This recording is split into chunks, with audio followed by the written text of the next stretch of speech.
are under 2 minutes away. So prop load is complete. All the fill drain lines into ship and booster have closed.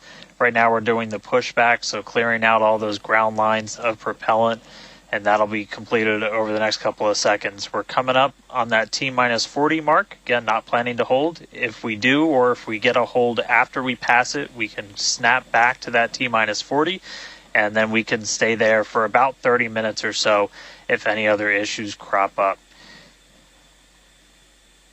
Once we pass T-minus 40, a lot of things happen, both on the vehicle and the ground. It's running a lot of its own self-checkouts, venting different tanks and pressure lines throughout the vehicle.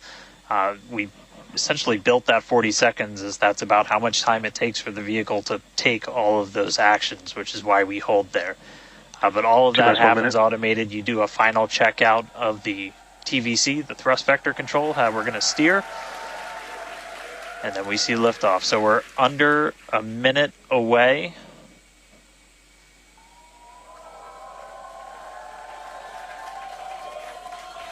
"45 seconds and counting." Good event, gate met. All right, now as we close in, we are past the 40-second mark. So let's listen in. Flight Director Ty Huntington's going to take us through one more time for a Starship liftoff.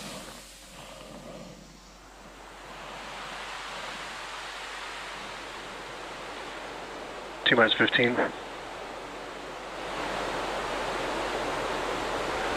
10, 9, 8, 7, 6, 5, 4, 3, 2.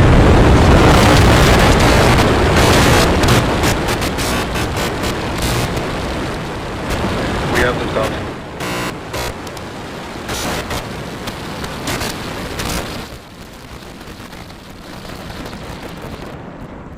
Vehicle is pitching downrange.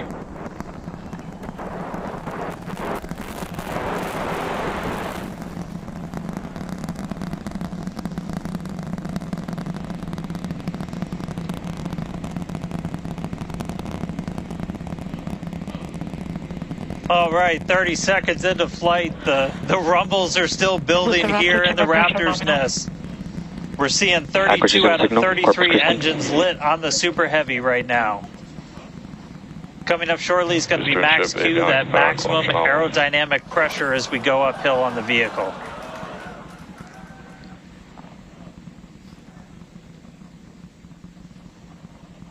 Max Q. All right, we just passed through max Q, so we're going to continue on up. We still have about a minute and 30 seconds until we get to stage separation. Starship now flying faster than the speed of sound.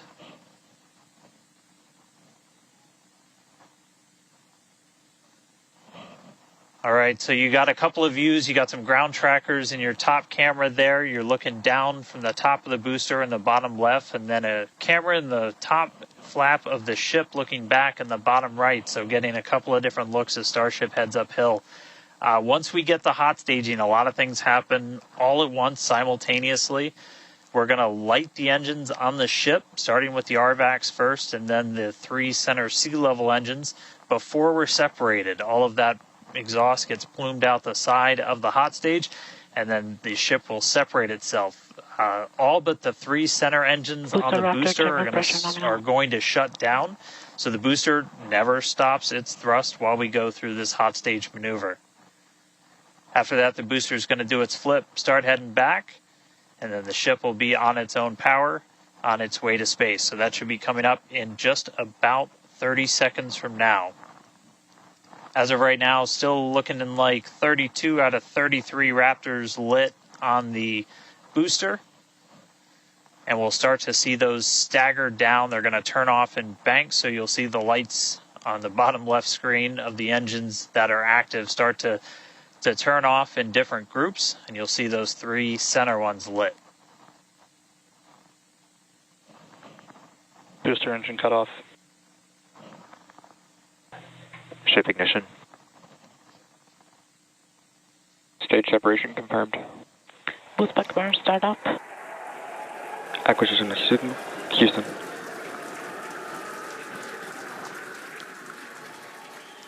Hot stage confirmed. Ship under its own power. Booster boosting back. Looks like all 13 are lit. Kate, we got a booster on the way back to the Gulf and a ship on the way to space. Acquisition signal, status. Ship chamber pressures are nominal. Ship power and telemetry nominal. All right, the first stage currently performing the boostback burn. This is expected to last a little over 1 minute. This propels the booster back toward the coast, taking it to a landing in the waters of the Gulf of Mexico. As you can see on your screen in the bottom left-hand corner, we were only using the 13 center engines from here on. Boostback burn shut down.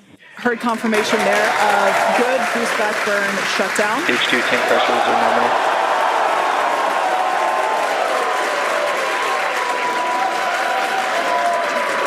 Lots of excitement. So right here,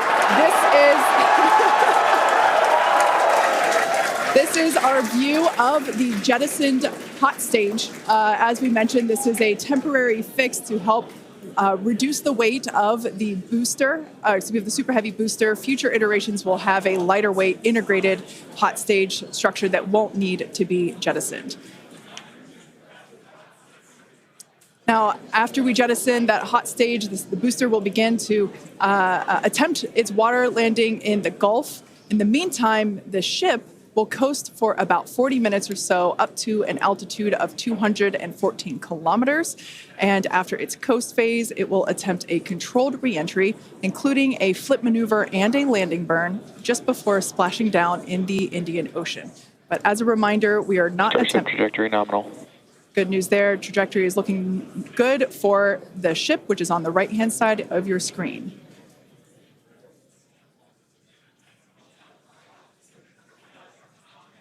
At this point in time, as you can see, we have no engines lit on the booster. It is coasting back toward the Gulf of Mexico for a water landing and ship under power of all 6 Raptor engines. There's 3 sea level and 3 vacuum Raptor engines that are lit, as we can see on your screen.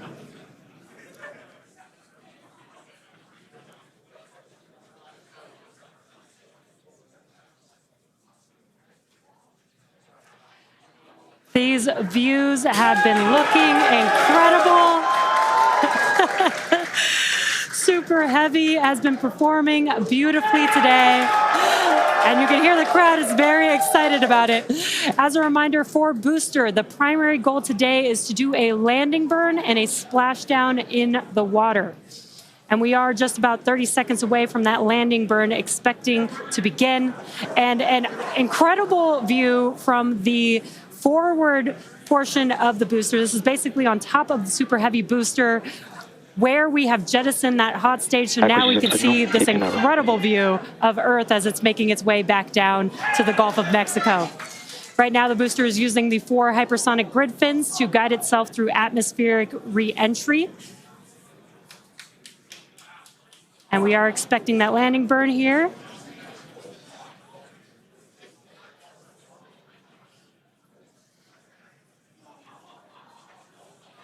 And we will be igniting 13 engines, and this is a great view. On your left-hand side is 3 views from the booster, and your right-hand side a view from the ship. And you can see those grid fins on your left-hand screen rotating and turning to guide the booster, and there's that landing burn.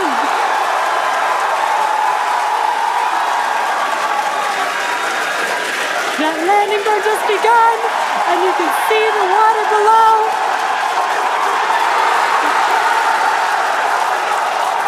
And we have splashdown.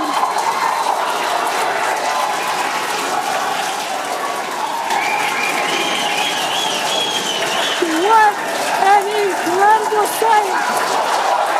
Congratulations to the SpaceX team!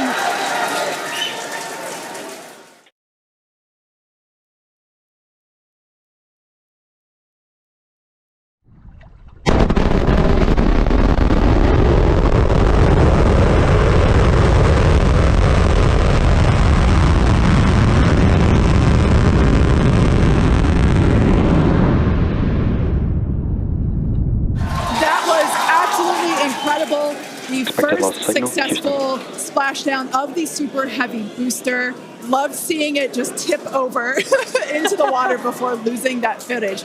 Now the next milestone is coming up in about under a minute. The ship is going to shut off its Raptor engines, Ship engine cut off. which we see right there. As we mentioned before, today's test flight is not an orbital flight, but rather one that demonstrates the Starship's orbital capability.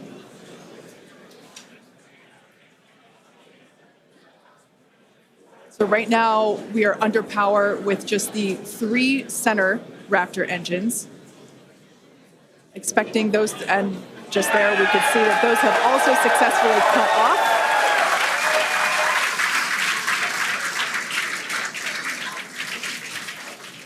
Ship FDS is saved. What an incredible Nominal orbit insertion. Oh, there's great news there. The call out we were hoping to hear. Amazing views once again from Starship. We have our second Starship in space. These live views being brought to us by Starlink, which is on board the ship. Dan, what an incredible view we have once again. So exciting. We got another ship in space. I'm like still jumping up and down. I'm like, Expected loss signal. this whole building was going absolutely insane when we saw the booster hit the water. I mean, wow. Congrats to everybody that's just been putting in insane amounts of hours on everything to make this thing a reality. And I feel like every single time we do one of these, we're seeing something wildly new. We got to see the hot stage jettison and the booster in the water. But just to recap real quick over everything that's happened. So we lifted off at 7:50 a.m. only 9 minutes ago. How has it only been 9 minutes? 7:50 a.m. Central at 12:50 UTC. We saw 32 of the 33 Raptor engines on Super Heavy make the ascent. We had successful cutoff, successful hot staging. All 6 engines on the ship powered it all the way into a nominal orbital trajectory. And we've already been getting some live views from the ship on board. After that, the booster was able to do its boostback burn. Oh, this looks like we're actually getting some views from the ground still, potentially from Florida, of the ship as it's up there. That's a view from some of our tracking cameras on the ground in Florida. But the ship, we just heard successful orbital insertion, so it's right where it needs to be and is now going to continue on its way to coast until it comes to reentry. But I mean, the booster, successful boostback burn, jettison the hot stage, and then a landing burn. It looked like we saw 12 of the 13 engines light up, and then that first ever soft splashdown in the water. So a whole lot still to come. Ship now on its way to its primary objective of entry. That's going to be coming up in just under 40 minutes from now. So a lot still to come, but wow, what a 9 minutes to start this mission off. So can't wait to see what entry is going to show us, but that launch was incredible. Back over to you, Jesse and Kate. Wow.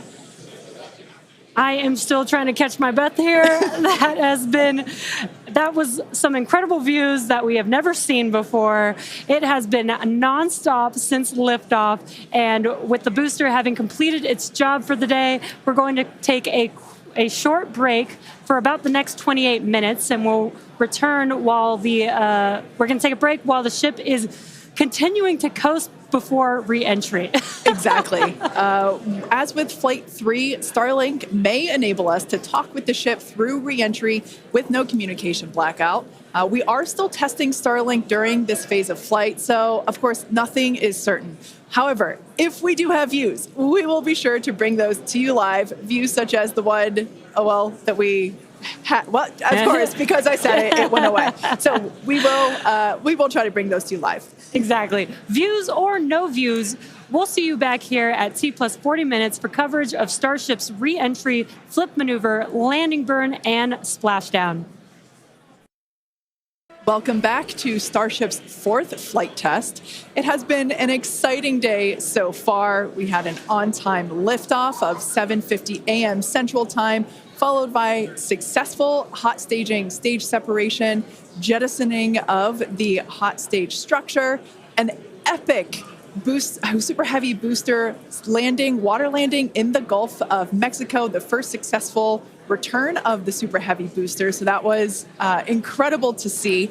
And right now, the ship is in space. As you can see here by this view, we're looking at one of the flaps of Starship, one of 4. You can actually see a close-up side detail of some of those hexagonal heat shield tiles.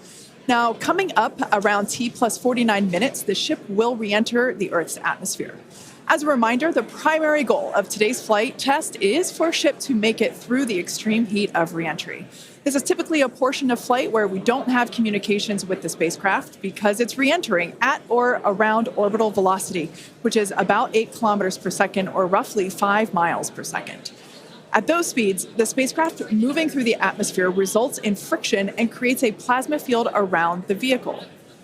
That blanket of plasma distorts, as you can see, that plasma blanket, which you can kind of see here, distorts communication frequencies. So we're left with a brief blackout in communication.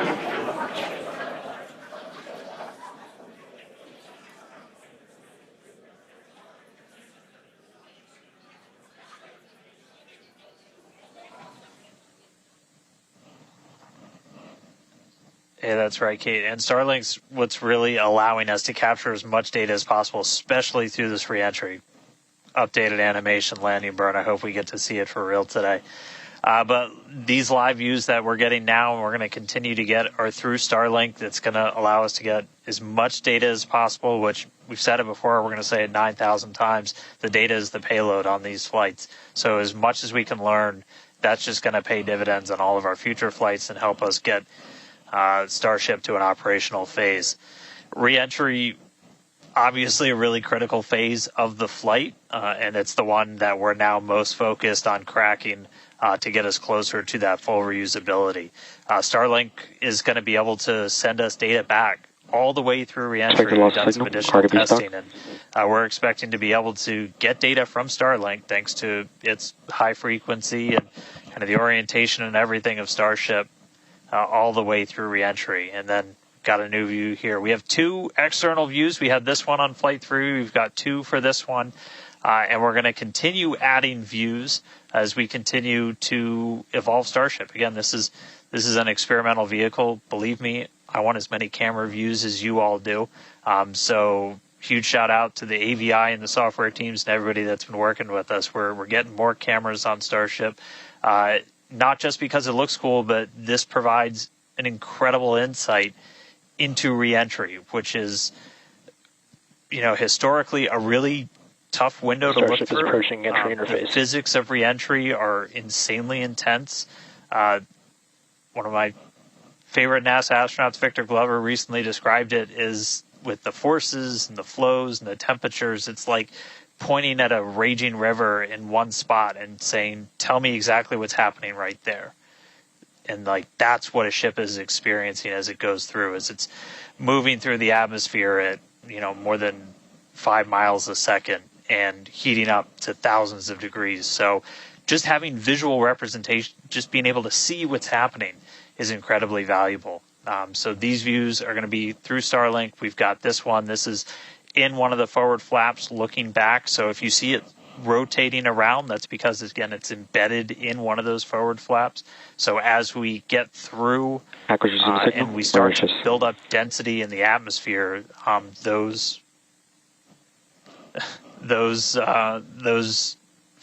view is going to move around as the flap does.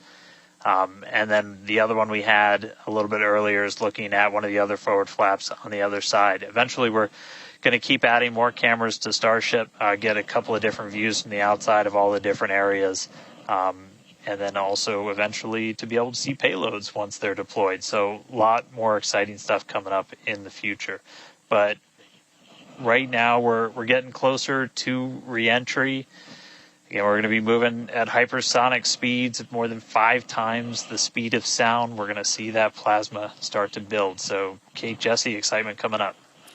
Yeah, as you can see with that view on your screen, again, high def brought to us by Starlink. We can see the plasma beginning to build as the ship is getting closer to the Earth's atmosphere. Now, let's talk a little bit about how Starship will survive reentry, hopefully, and control itself. Exactly. We've been talking about this entire flight test. There's 18,000 hexagonal ceramic tiles surrounding the bottom portion or the Earth-facing side of the ship. Through 100 kilometers altitude, good altitude for entry. Great call-outs there.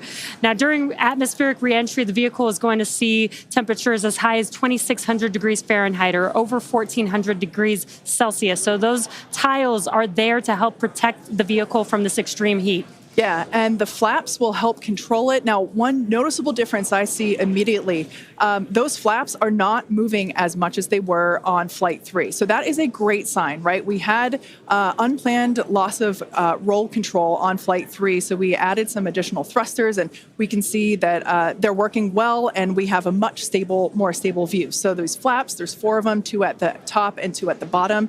They're made out of stainless steel. And yeah, they help steer the ship, which, as we can see, the plasma continuing to build. Now, if the ship survives reentry, it will have to perform a flip maneuver as well as a landing burn. We saw this demonstrated in a couple of high-altitude flight tests back in like 2020, 2021. Similarly, temperatures increasing on the nose within expected ranges. Great news there. It sounds like the temperatures that we are getting during this point, which again, we usually don't get during spaceflight because of this plasma. We're getting this live. This is a great news. So similarly to, for example, the serial number 10 test that we saw a couple years ago, we're hoping to duplicate that again today. Hopefully we will see it live. And basically the 3 center engines of the ship will reignite and gimbal or point to help flip the ship until those engines are pointing down so that it can land vertically using Raptor's thrust. And as you can see, even from the beginning of the program, we've designed Starship to land on Mars where there are no runways or other humans to help out. We also want rapid reusability, so we're doing... The vehicle is passing through 85 kilometers altitude. The flaps have control of the vehicle.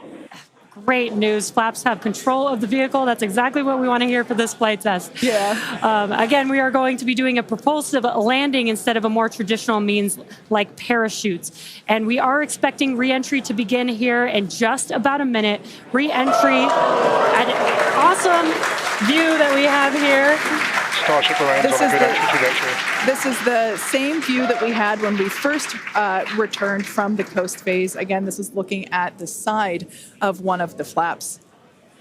It's incredible that literally at the bottom of this picture, we're basically looking through plasma, which is just absolutely mind-blowing. Wild, very wild.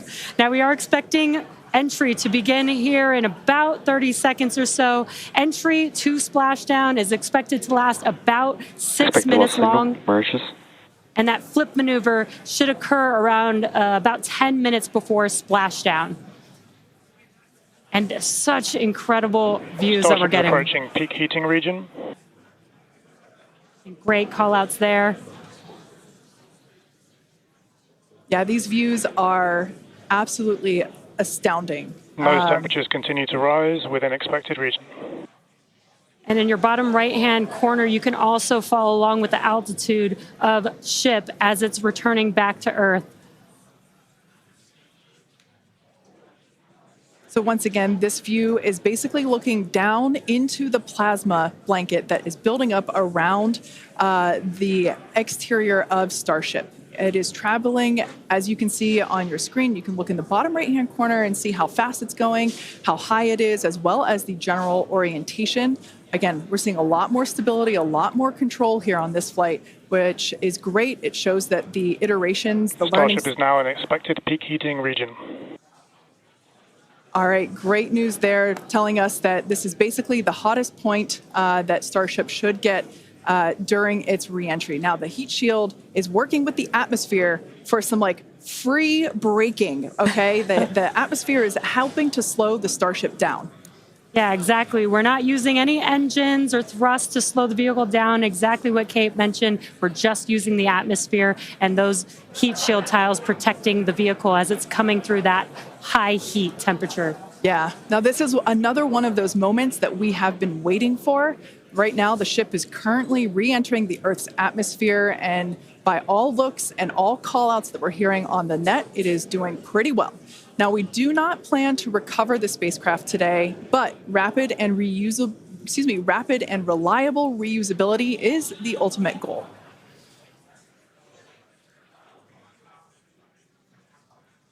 And just pausing to just take in this incredible new and different view that we're seeing. We did get a similar view in Flight 3, but again, the vehicle did lose a little bit of its control, attitude control, and this is a very stable view. This is great. This is exactly what we want, and we are hearing that we're getting expected call-outs. Absolutely. Starship is seeing half a G of acceleration, remains on a good entry trajectory. You know, it's incredible to look at this photo and wonder, wait, is it real? Is it frozen? You know, we can see so I was just going to say Those temperatures have stopped increasing. Oh, that is great news. The temperature is no longer building. But I was saying, like, we have a little bit of indication there. We can see that streaking that occurs and tells us that this is indeed a true view. So once again, we are looking basically through the plasma that is building up around the exterior of the ship. And I still cannot get over that we are getting a live view of re-entry right now, live on your screen. Again, we've said this over and over, but all thanks to Starlink. We are able to use Starlink in space, which we're getting this incredible data. And not only just the data from the sensors, but getting live imagery of what is actually happening, which is great, which we've never been able to do live before. Right. Now, just a quick future outlook here. So in about, let's see, at T plus about 1 hour and 2 minutes, we should hear a call out for entry transonic. That means that the ship is going near the speed of sound. And then about a minute after that, we'll hear another call out saying entry subsonic, meaning that the ship is going below the speed of sound. So these are all continued indications that the atmosphere, right, as the ship comes back down, it is getting through the more dense part of the atmosphere, and that atmosphere is helping to push against the vehicle, and those heat shields are protecting the vehicle during this high heat period.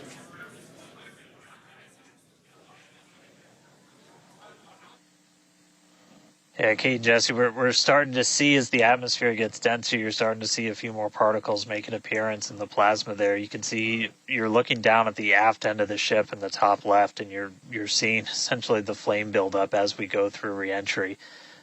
You've been hearing the call-outs. They're tracking things like temperatures in the nose cone, and those were right where we modeled them to be, which is really cool to see and to see in real time. But we're coming up. We're at about 67 kilometers in altitude. Our last signal with the ship on Flight 3 was at 65, so we should be making it past that point shortly. Obviously, as you guys pointed out, we're in a much better control this time as we re-entered in the right attitude, and our flaps have been steering the way so far. Once we get through transonic, that's when you've got essentially Raptor landing bird. Different areas around the vehicle where the air is either moving faster or slower than the speed of sound. We'll eventually get to subsonic, which we have some experience with. We did in our suborbital campaign. Start of Raptor chill. And Starship will eventually get down to its terminal velocity as it's floating down to the water. That's just about 200 miles an hour or so. We are hearing that we're starting to chill some of the engines as we are, if we make it all the way down to the water, still going to attempt a landing burn, but still a ways to go. We're at about 64 kilometers in altitude right now. We made it through what's expected to be the peak heating, but now we're going to start encountering increased pressures as the atmosphere gets thicker and thicker. So we're at 63 kilometers, so we've already made it farther than we did on our last flight when that last signal was coming at 65 kilometers. So again, what we're really looking at here is the performance of the heat shield, of the flaps, of the seals in the flaps. There's just a whole bunch of different areas that we're keeping a really close eye on as we re-enter.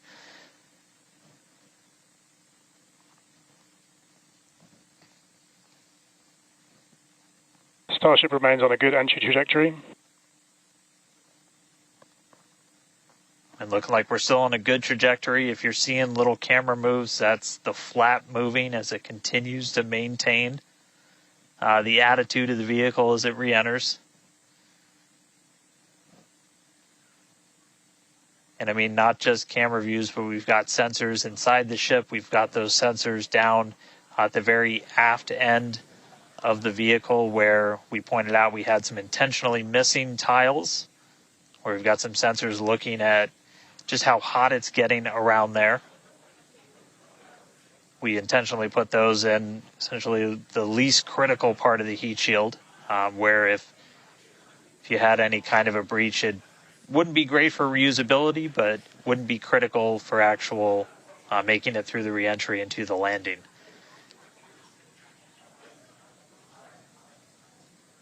"58 kilometers, we're continuing to descend. Again, right now we are over the Indian Ocean. We're actually getting closer and closer to that expected splashdown point, which is just to the off the northwest corner of Australia.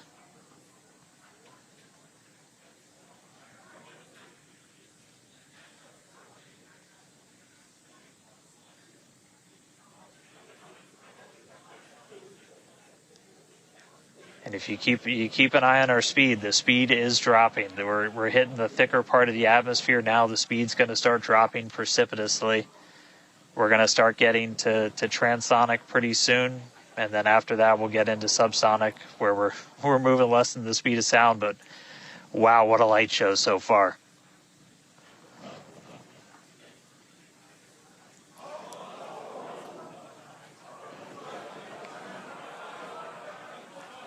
External temperatures are starting to come down. Again,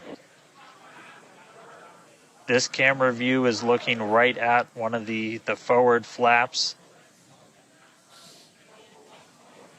And we're strategically putting some cameras around the vehicle to just look at the different areas that looks like we got the flap starting to come apart a little. Yeah, it does appear that we have a little bit of burn through there. We can see pieces of the vehicle flying off. What a show it has been. It's been like watching Interstellar or something. This is wild to see this, but the ship is still coming down, which is incredible to see. How far can it go? That is the question. Keep your eye on the altitude in the bottom right-hand corner. We're at 54 kilometers right now. Now, ultimately, the data is the payload today. We've been saying it multiple times. Our teams are sitting, reviewing this data live, learning where the hot spots are. As you can see, there's an obvious hot spot there with the flap, and learning how we can improve this design. The goal was to get as far through this high heat re-entry as possible. Ideally, we'd love to make it all the way down and perform that landing burn and flip maneuver, but we may not get that far today. We will see. Again, this is a test, and we are gathering as much data as possible, visual data as well, which we can see here. We are getting a lot of debris covering the camera on your screen, but we can still see some of those sparks and flames from that high heat as ship is making its way back down to Earth. Ship now at 50 kilometers and closing. The good news is we still got, looks like that camera lens just cracked. It's safe to say ship's getting a little beat up, but that's to be expected on a test flight. We are still learning how to improve the ship for total survival and recovery of the high heat re-entry. I'm honestly impressed that we're still getting this live view despite how much debris is coming off of this flap right now. The fact that we've got it is good news. And I may have jinxed it. I apologize. Look at that. It's back. We are still going. And the team's here at SpaceX are excited, as you can tell by the cheering behind us. There's still a sizable crowd here at Mission Control Center, Hawthorne. A splashdown is expected in just about 4 minutes from now. And we're still moving. We still have live views. Starlink is doing an incredible job. Maximum entry dynamic pressure. External temperatures are dropping. Okay, good news. Those external pressures are dropping. The question is, how much of the ship is left? We can't really tell. We can still see some of that particulate coming off. And unfortunately, we do have a cracked camera lens. But for any photographers out there and videographers, we know that's part of the gig sometimes. Yeah, and you can see that the speed is rapidly slowing down. That's actually really great news for us. We want the vehicle to be slowing down before it splashes down into the ocean. That'll help set us up for that flip maneuver, engines first down into the water. Exactly. So we have seen this flip maneuver demonstrated on previous high altitude flight tests like serial number 8. Oh, more views. Or excuse, I should say, more light coming through the view that we have through that cracked and dirtied lens there. But yeah, so we're hoping that this flip maneuver, that we can pull it off as soon as we get those views back. If we can get them, if the ship is still around, we will bring it back to you. Vehicle has passed maximum dynamic pressure. That is great news. Maximum dynamic pressure being the moment in which the vehicle experiences the greatest amount of aerodynamic pressure. Speed still dropping. We're now at 37 kilometers above the ocean. Just like Flight 3, we are targeting a splashdown in the water in the Indian Ocean. And we don't have a live view right now, but because we're still getting data and telemetry, that does tell us that ship is still doing okay, at least. And there we got that live view back. The crowd very excited to see that view, despite not being able to see very much. The fact that it's there tells us the ship is still alive. Yes, and collecting data, continuing to collect data as we get closer and closer to Earth. Yes, now 30 kilometers, now 29 above the Indian Starship is Ocean. at 30 kilometers altitude, Mach 2. Sounds like the vehicle's traveling, as we just heard, Mach 2, which is, looks like we might,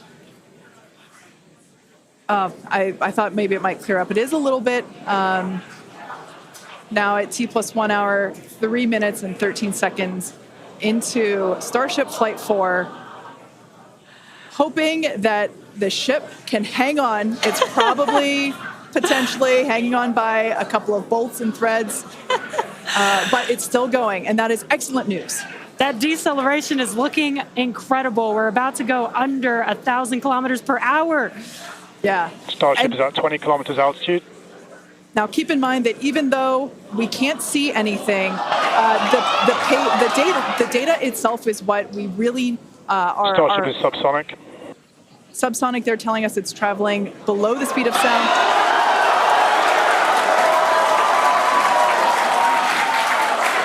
That movement means the flaps are actuating. I think we can see something. This is a nail biter.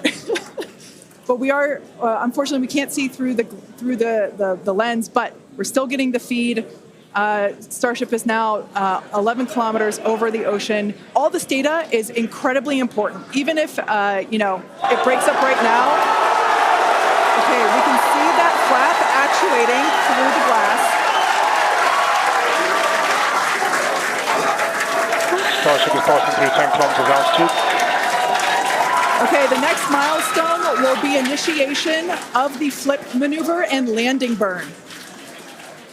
Keep an eye on the bottom right corner of your screen for those 3 center engines to relight. They will gimbal or angle so that the ship flips itself back up vertical and hopefully lands in a vertical position. And the crowd is very excited to get this view of that flap still Starship is maneuvering. passing through 5 kilometers altitude.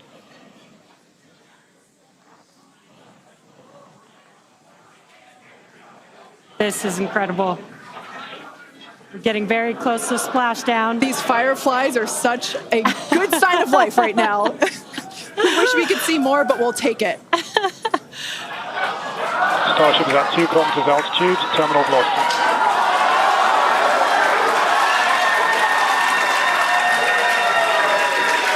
Landing beam startup for Starship. All right, good news there.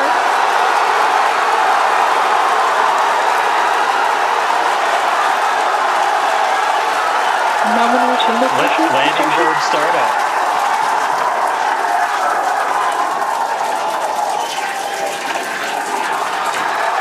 Starship is in landing burn. Landing burn shutdown. The landing bird shutdown was commanded